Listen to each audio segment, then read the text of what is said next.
आज मैं आप लोगों के साथ घर की सुपर हेल्दी नमकीन रेसिपी शेयर करने वाली हूँ। चूड़ा नमकीन जो आप 2 से 3 महीने तक स्टोर भी करके रख सकते हैं। हेलो गाइस, शोभा की हेल्दी किचन। हेलो गाइस, आज मैं आप लोगों के साथ चूड़ा नमकीन रेसिपी शेयर करने वाली हूँ। इसके लिए मैंने चूड़ा ले लिया है। मैंने नॉर्मल चूड़ा ही लिया है जिससे पोहा बनता है। आज मैं बिल्कुल हेल्दी नमकीन आप लोगों के साथ शेयर करूंगी। चूड़ा नमकीन बनाने के लिए हम 1 चम्मच के करीब घी डालेंगे एक कढ़ाई में, और साथ में जो चूड़ा है उसको धीमी आंच में हम भूंज लेंगे।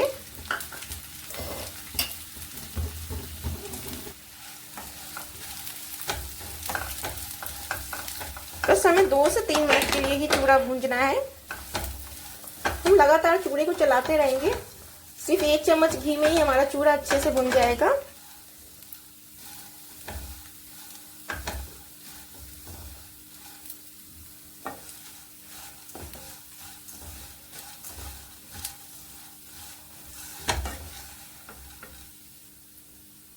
क्रिस्पी और करारा होने तक हम चूड़े को भूंजेंगे। इस तरह से लगातार चलाते हुए सभी चूड़े हमारे भून चुके हैं। 2 से 3 मिनट लगा है हमें चूड़ा भूंजने में। अब हम चूड़ा को निकाल लेंगे। बिल्कुल क्रिस्पी चूड़ा हमारा भून चुका है।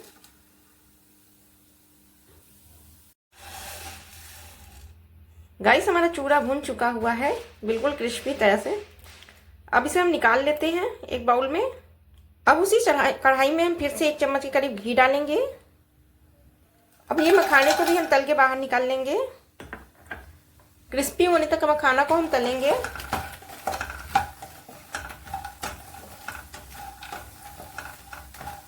बिल्कुल हेल्दी हमारी नमकीन बनकर रेडी हो जाएगी। आप चाहे जब जिस टाइम पे खाइए। अभी मैं आपको बना के दिखाती हूँ। 1 से 2 मिनट के लिए हमें मखाने को फ्राई करना है मीडियम फ्लेम पर। लगातार हम मखाने को चलाते रहेंगे।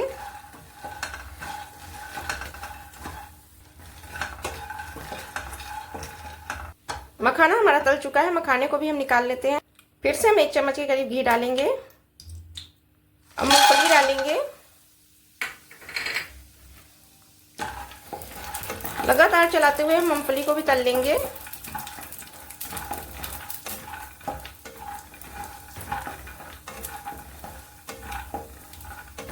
पहले हम आधा सेकंड के लिए मूंगफली तलेंगे, फिर इसी में और ड्राई फ्रूट्स हम डाल देंगे।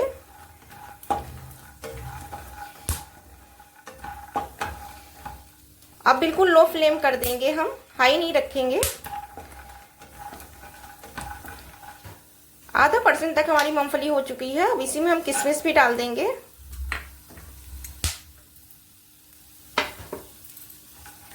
किशमिश को भी डाल के इसी तरह से चला लेंगे धीमी आंच में एकदम। साथ में इसमें हम काजू भी डाल देंगे।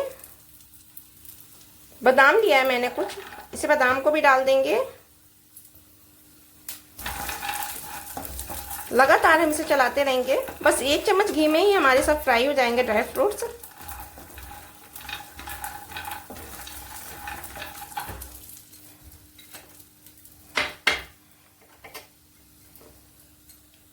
मैंने कुछ नारियल कट करके रखे हैं लंबे पीसेस में, इसे भी डाल देंगे।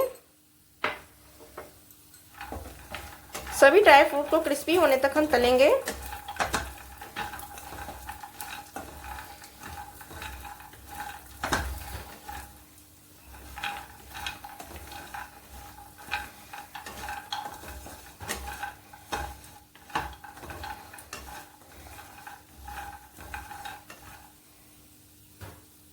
बिल्कुल लो फ्लेम में हमें 1 से 2 मिनट के लिए तलना है।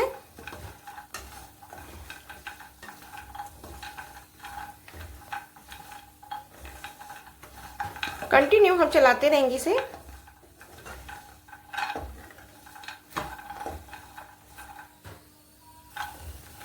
दो मिनट के करीब हो चुका है।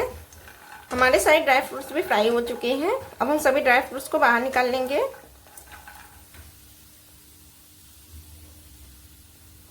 अब उसी कढ़ाई में हम आधा चम्मच के करीब केवल घी डालेंगे, इससे ज़्यादा नहीं डालेंगे। आधा चम्मच के करीब हम जीरा डालेंगे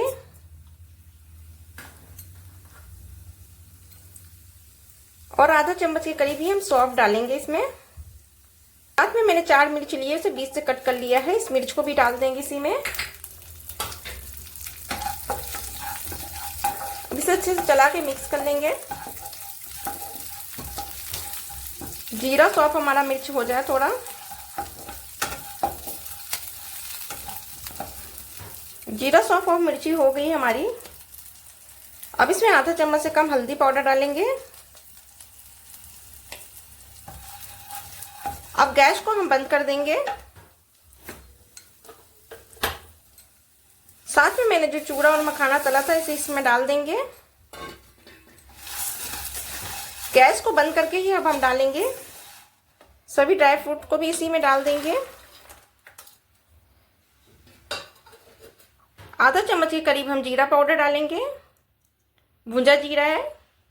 आधा चम्मच के करीब हम गोल मिर्च पाउडर, आधा चम्मच के करीब हम मैगी मसाला डाल रहे हैं। आप इसके जगह चाट मसाला भी डाल सकती हैं। अब इसमें नमक डालेंगे अपने स्वाद के अनुसार। थोड़ा कम ही नमक रखने की कोशिश कीजिएगा तो ज़्यादा टेस्टी लगेगा। अब सभी चीज़ों को अच्छे से मिक्स कर लेंगे चलाते हुए।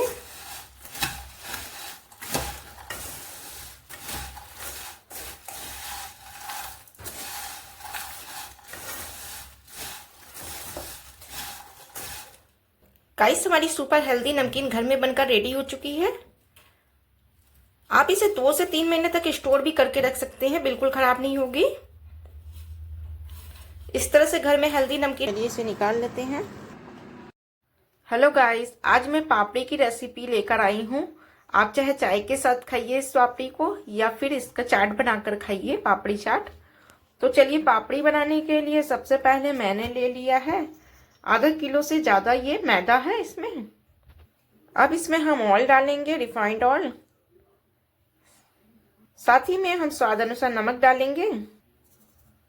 पापड़ी को और टेस्टी बनाने के लिए आधा चम्मच के करीब हम अजवाइन ले रहे हैं, इस अजवाइन को इसमें डाल देंगे। अब सभी चीज़ों को हाथों की सहायता से अच्छे से पहले हमें इसे मिक्स कर लेना है और इसका हमें एक डो जैसा तैयार करना है कि हमारा इससे ऑयल पता चल जाता है कि ऑयल कम है कि ज़्यादा है पापड़ी में। तो सबसे पहले हम अच्छे से मिक्स कर लेते हैं इसे हाथों से। तो बिल्कुल परफेक्ट पापड़ी बनाने के लिए तो इसको हम चेक कर लेते हैं। जब इस तरह से लड्डू जैसा बनने लगे तो समझ जाइएगा कि रिफाइंड हमारा इसमें अच्छे से पड़ चुका है, जो ऑयल को मैंने डाला था। अब इसमें हम थोड़ा थोड़ा पानी ऐड करके इससे एक डो तैयार कर लेंगे। जैसे पूरी का कड़क आटा सानते हैं वैसे ही हमें सानना है। तो ये आटे वाला डो सनकर रेडी हो चुका है, हमें थोड़ा टाइट ही रखना था। तो मैंने मठरी बनाने के लिए एक लोई ले ली है। अब इसे हम पतला सा बेल लेंगे। तो चलिए इसे बेल लेते हैं।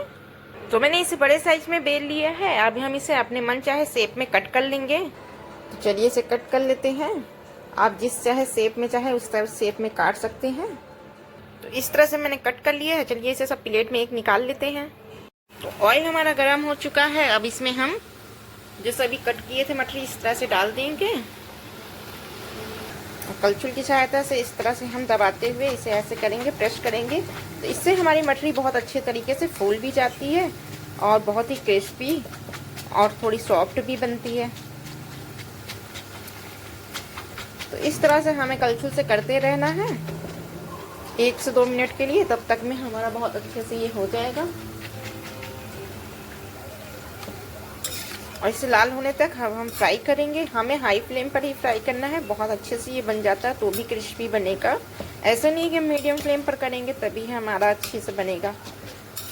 तो चलिए इसे हम पका लेती हैं। मठरी हमारी धीरे धीरे लाल होने लगी है, थोड़ी सी और लाल हो जाएगी तो हम इसे प्लेट पे निकाल लेंगे।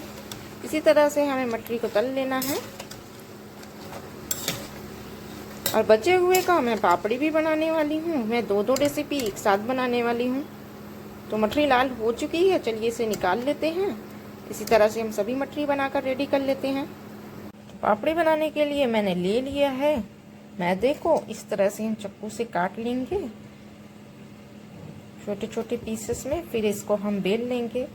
चलिए कट कर लेते हैं।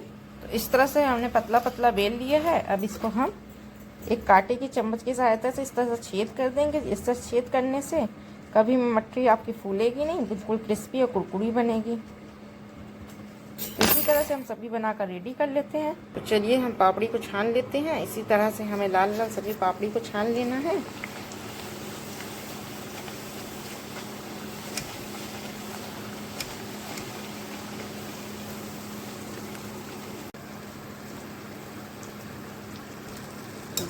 सभी पापड़ी को मैंने लाल लाल करके इस तरह से तल लिया हुआ है। तो चलिए इसे निकाल लेते हैं।